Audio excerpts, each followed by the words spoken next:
Permission ತಗೊಂಡೋಗಿ ಒಳಗಡೆಗೆ.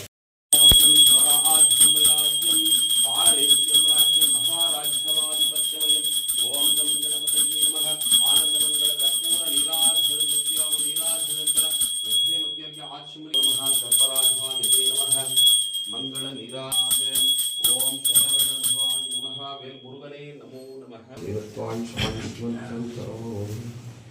ಸೋಮಾಯುಷ್ಮಾನ್ ಓಷಧೀರಾಯುಷ್ಮಾನ್ ತೇನ ತ್ವಾಯುಷಾಯುಷ್ಮಂತಂ ಕರೋಮಿ ದೇವಾಯುಷ್ಮಂತಸ್ತೆ ಅಮೃತೇನಾಯುಷ್ಮಂತಸ್ತೆ ತೇನ ತ್ವಾಯುಷಾಯುಷ್ಮಂತಂ. ಮೂಲದಲ್ಲಿ ಹಾಗೆ ಸೀರೆ ಗಾಡಿ ಮೂಲದಲ್ಲಿ तेन त्वायुषायुष्मन्तं करोमि तेन त्वायुषायुष्मन्तं करोमि ब्रह्मायुष्मन्तस्ते ब्राह्मण एरायुष्मन्तस्ते तेन त्वायुषायुष्मन्तं करोमि देवायुष्मन्तस्ते अमृतेनायुष्मन्तस्ते तेन कामोदकं पवित्रं पावनं शुभम्.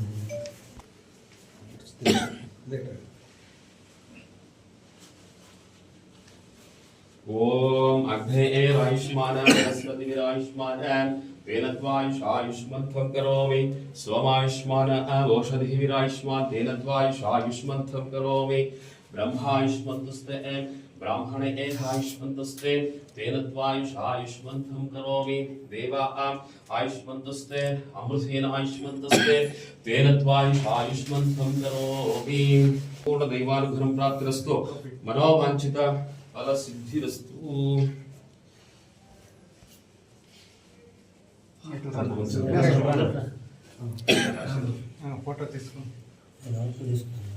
ओम शतभाय पुरुषशतेन्द्रिये आयुष्येन्द्रिये प्रतिष्ठति. मनोवांछित संकल्पित कार्य सिद्धिरस्तु. ಶತ ಸಂವತ್ಸರ ದೀರ್ಘಮಾಯುಹು. ಋಷಿಮುನಿಗಳು ಇಲ್ಲಿ ಧ್ಯಾನ ಮಾಡಿಕೊಂಡು ಗವಿ ಒಳಗಡೆ ದೇವರನ್ನ ಕೆತ್ತನೆ ಮಾಡಿ ಸ್ಥಾಪಿಸಲ್ಪಟ್ಟಿರುವಂತಹ ವಿಗ್ರಹ. ಅಷ್ಟಭಾಗಗಳಲ್ಲಿ ಅಷ್ಟ ಆಯುಧಗಳನ್ನು 8 ಆಯುಧಗಳೊಂದಿಗೆ ಸ್ವಾಮಿ ನೆಲೆಸಿರ್ತಾರೆ. ದಕ್ಷಯಾಗದಲ್ಲಿ ದಕ್ಷನ ಸಂಹಾರ ಮಾಡಲಿಕ್ಕೋಸ್ಕರ ಶಿವನ ಇನ್ನೊಂದು ರೂಪದಲ್ಲಿ ನೆಲೆಸಿರುವಂತಹ ವೀರಭದ್ರ ದೇವರು ಯುದ್ಧಕ್ಕೆ ಹೊರಟಿರೋ ಭಂಗಿಯಲ್ಲಿ ನಿಂತ್ಕೊಂಡು ಇಲ್ಲಿ ಆ ಅಷ್ಟಭಾಗಗಳಲ್ಲಿ ನೈಋತ್ಯ ಮೂಲೆಯಲ್ಲಿ ಪಶ್ಚಿಮಾಮುಖವಾಗಿ ಸ್ವಾಮಿ ದರ್ಶನ ಕೊಡ್ತಾರೆ. ಇಲ್ಲಿ ನಂಬಿ ಬರುವಂಥ ಭಕ್ತರಿಗೆ ಅವರ ಇಷ್ಟಾರ್ಥಗಳು ನೆರವೇರುತ್ತೆ. ಭದ್ರಕಾಳಿ ಸಮೇತ ವೀರಭದ್ರ ಸ್ವಾಮಿ, ಮಹಾಗಣಪತಿ, ಸುಬ್ರಹ್ಮಣ್ಯೇಶ್ವರ, ನಂದೀಶ್ವರ, ನಾಗದೇವತೆ, ಇಷ್ಟ ದೇವತೆಗಳು ಇಲ್ಲಿ ನೆಲೆಸಿರ್ತಾರೆ. ಪ್ರತಿ ಸೋಮವಾರ ಇಲ್ಲಿ ಫಲಪಂಚಾಮೃತ ಅಭಿಷೇಕ ಪೂಜೆ ನಡೆಯುತ್ತೆ. ಭಕ್ತಾದಿಗಳು ದೇವರಲ್ಲಿ ನಂಬಿಕೆ ಇಟ್ಟು ಬಂದರೆ ಅವರ ಇಷ್ಟಾರ್ಥ ನೆರವೇರುತ್ತೆ. ಈ ಬೆಟ್ಟದ ಹೆಸರೇನು ಸ್ವಾಮಿ? ಸರ್, ಈ ಬೆಟ್ಟದ ಹೆಸರು ಅಂಚುಕಲ್ಲು ವೀರಭದ್ರ ಸ್ವಾಮಿ ಅಂತ. ಅದು ಯಾವ ರೀತಿ ಬಂದಿದ್ದಕ್ಕೆ ಹೆಸರು? ಅಂಚುಕಲ್ಲು ಅಂದ್ರೆ ಇಲ್ಲಿ ಈ ಬೆಟ್ಟದ ಸುತ್ತೂರ ಅಂಚೆ ಕಡ್ಡಿ ಬೆಳೀತಾ ಇತ್ತಂತೆ. ಮೊದಲಿಗೆ ಅಂಚೆ ಕಡ್ಡಿಯಲ್ಲಿ ಬರಿತಾ ಇದ್ರಲ್ಲ, ಆ ಅಂಚೆ ಕಡ್ಡಿ ಹೆಚ್ಚಿಗೆ ಬೆಳೀತಾ ಇದಕ್ಕೋಸ್ಕರ ಅಂಚುಕಲ್ಲು ವೀರಭದ್ರ ಸ್ವಾಮಿ ಅಂತ ಹೆಸರುವಾಸಿಯಾಗಿದೆ. ಎಷ್ಟು ವರ್ಷಗಳಿಂದ ಇದೆ ಏನು ದೇವಸ್ಥಾನ? ಇದು ಸುಮಾರು 1000 ವರ್ಷಗಳ ಇತಿಹಾಸ ಇದೆ. ಇಷ್ಟು ಅಂತ ನಮ್ಗೆ ಹೇಳಕ್ಕೆ ಆಗೋದಿಲ್ಲ. ಯಾಕೆಂದ್ರೆ ಋಷಿಮುನಿಗಳ ಕಾಲ ಅಂದ್ರೆ ಅದು ಯಾವಾಗೋ ಹೇಳಕ್ಕಾಗಲ್ಲ. ರಾಜರ ಕಾಲ ಅಂದ್ರೆ ಹೇಳ್ಬೋದು. ಋಷಿಮುನಿಗಳು ಅಂದ್ರೆ 1000 ವರ್ಷ ಆಗಿರುತ್ತೆ. ಗವಿ ಒಳಗಡೆ ಅವರು ಧ್ಯಾನ ಮಾಡಿಕೊಂಡು ಅವರ ಧ್ಯಾನದಲ್ಲಿ ಸ್ವಾಮಿ ವೀರಭದ್ರ ದೇವರು ಈ ತರ ಇರ್ಬೋದು ಅಂತ ಧ್ಯಾನ ಮಾಡ್ಕೊಂಡು ಕೆತ್ತಿರುವಂಥದ್ದು. ಇಮ್ಯಾಜಿನ್ ಮಾಡ್ಕೊಂಡು ಅವರು ಧ್ಯಾನ ಮಾಡಿ ಕೆತ್ತಿರುವಂಥದ್ದು. ಸರಿ, ನಮಸ್ಕಾರ. ಏನು ಇವತ್ತು ಶಿವರಾತ್ರಿ ಪ್ರಯುಕ್ತ ಒಂದು ಮುಳಬಾಲ್ ತಾಲೂಕು ವೀರಭದ್ರ ನಗರದಲ್ಲಿ ವೀರಭದ್ರೇಶ್ವರ ಸ್ವಾಮಿ ಸನ್ನಿಧಾನಕ್ಕೆ ನಾವು ಮತ್ತು ವೀರಭದ್ರ ನಮ್ಮ ಸಾರ್ವಜನಿಕರು ಮತ್ತು ರೈತ ಬಾಂಧವರು ಎಲ್ಲರೂ ಬಂದು ವಿಶೇಷವಾಗಿ ಪೂಜೆ ಇತ್ತು. ಪೂಜೆಯಲ್ಲಿ ತೃಪ್ತಿಯಾಗಕರ ಅಂತ ಒಂದು ದೇವಸ್ಥಾನ. ಯಾಕಂದರೆ ನಮ್ಮ ಮುಳಬಾಲ್ ತಾಲೂಕಲ್ಲಿ ಇಂಥ ದೇವಸ್ಥಾನ ಇದೆ ಅಂತ ನಮಗೆ ಇವಾಗ ಗೊತ್ತಾಗಿದ್ದು.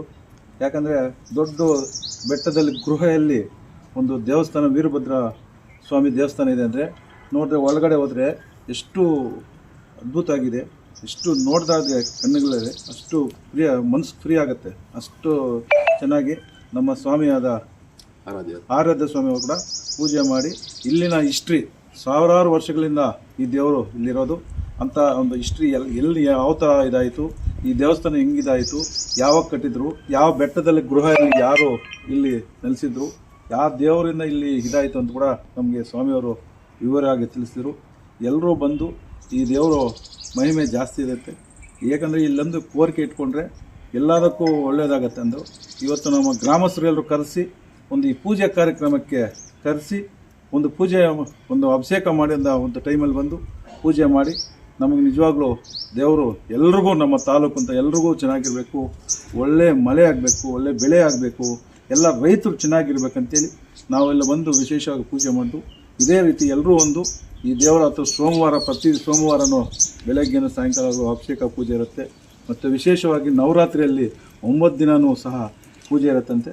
ಇಲ್ಲಿ ಒಂದು ದೇವರ ಒಂದು ನಮಗೊಂದು ಆಶೀರ್ವಾದ, ಎಲ್ಲರೂ ಚೆನ್ನಾಗಿರ್ಬೇಕಂತೇಳಿ ಇವತ್ತು ಊರಿನ ಗ್ರಾಮಸ್ಥರು ನಮ್ಮ ಪ್ರಸಾದನವರು ಮತ್ತು ಬದ್ರಿ ಹರೀಶ್ ಅವರು, ಶಂಕರ ಅವರು, ನಾರಾಯಣ ಸ್ವಾಮಿ ಎಲ್ಲರೂ ಒಂದು ಅದೇ ರೀತಿ ನಮ್ಮ ಸಹೋದರಂತ SM2 ಮಂಡಿ ಮಾಲೀಕರಾದ ಮಂಜುನಾಥ್ ಶೆಟ್ಟಿ ಅವರು, MNS ನಾರಾಯಣ ಸ್ವಾಮಿ ಅವರು ಮತ್ತು ಎಲ್ಲರೂ ಬಂದು ಇವತ್ತು ಈ ಪೂಜೆಗೆ ರಾತ್ರಿ ಕೂಡ ವಿಶೇಷವಾಗಿ ಪಲ್ಲಕ್ಕಿ ಇತ್ತಂತೆ.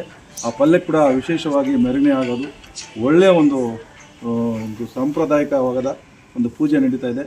ಇದಕ್ಕೆ ಎಲ್ಲರೂ ಗ್ರಾಮಸ್ಥರು ನಮ್ಮ ತಾಲೂಕಿನ ಎಲ್ಲರೂ ಒಂದು ದೊಡ್ಡ ಬೆಟ್ಟದಲ್ಲಿ ಗೃಹದಲ್ಲಿರೋದು ವೀರಭದ್ರ ಸ್ವಾಮಿ ಒಂದು ದೇವರ ಒಳಗಡೆ ಹೋದರೆ ಅಷ್ಟು ಆಶೀರ್ವಾದ ಇರುತ್ತೆ, ಅಷ್ಟು ನಮಗೆ ಒಂದು ಮನಸ್ಸು ತೃಪ್ತಿ ಆಗುತ್ತೆ. ಆ ಥರ ಇದೆ ದೇವರು. ಬಂದು ಎಲ್ಲರೂ ಒಂದು ದರ್ಶನ ಮಾಡಿಕೊಂಡು ಆ ದೇವರ ಆಶೀರ್ವಾದ ಪಡ್ಕೊಂಡು ಹೋಗಿ ಎಲ್ಲರೂ ಆರೋಗ್ಯ ಇರಬೇಕು, ಎಲ್ಲ ಮಕ್ಕಳಿಗೂ ಎಜುಕೇಷನ್ ಕೂಡ ಚೆನ್ನಾಗಿ ಆಗಬೇಕು ಅಂತೇಳಿ ಆ ದೇವರ ಆಶೀರ್ವಾದ ಮಾಡ್ಕೊಂಡು ಬರಬೇಕು ಅಂತೇಳಿ ನಾನು ಕರೆಸಿ ಒಂದು ಪೂಜೆ ಮಾಡಿಸಿ ಎಲ್ಲ ಗ್ರಾಮಸ್ಥರಿಗೂ ನಮಸ್ಕರಿಸ್ತಾ ಒಂದು ಎಲ್ರಿಗೂ ಜೈ ಹಿಂದ್, ಜೈ ಕರ್ನಾಟಕ.